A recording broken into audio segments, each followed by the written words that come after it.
News 24।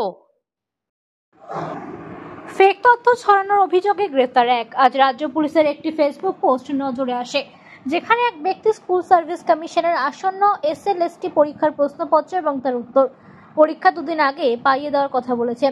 উক্ত পোস্টটিতে ব্যক্তি নিজেকে মুর্শিদাবাদের বলে দাবি করেছে। বিষয়টি নজরে আসার সাথে সাথেই পশ্চিমবঙ্গ পুলিশ তদন্ত শুরু করে এবং তদন্তে উঠে আসে ওই ব্যক্তির ঠিকানা পশ্চিম মেদিনীপুর জেলার চন্দ্রকোনা থানার অন্তর্গত মাংরুর গ্রাম পঞ্চায়েতের এবং ওই ব্যক্তিটি একটি বিশেষ রাজনৈতিক দলের সঙ্গে প্রত্যক্ষভাবে যুক্ত। আগামী 7 এবং 14 সেপ্টেম্বর তারিখে অনুষ্ঠিত হতে চলা স্কুল সার্ভিস কমিশনের এসএলএসটি পরীক্ষাকে সন্দিহান এবং কলুষিত করতে এবং সাধারণ মানুষের পরীক্ষার্থীদের মধ্যে প্রশাসন সরকারি পরীক্ষা ব্যবস্থাকে সন্দেহজনক করে তোলার অপচেষ্টা করার চেষ্টা করে। এই ব্যক্তিকে শনাক্ত করে পুলিশি হেফাজতে নেওয়া হয়েছে এবং প্রয়োজনীয় আইনানুগ ব্যবস্থা নেওয়া হচ্ছে রাজ্য পুলিশের তরফে। প্রশ্ন ফাঁসের আসল ঘটনা চাপা দিতেই কি এই ব্যক্তির সঙ্গে কোনো একটি নির্দিষ্ট রাজনৈতিক দলের যোগসাজশ রয়েছে, নাকি ওই ব্যক্তি সত্যি উদ্দেশ্য প্রণোদিতভাবে এই পোস্ট করেছিল, সেই তথ্য জানতে পারা যায়নি।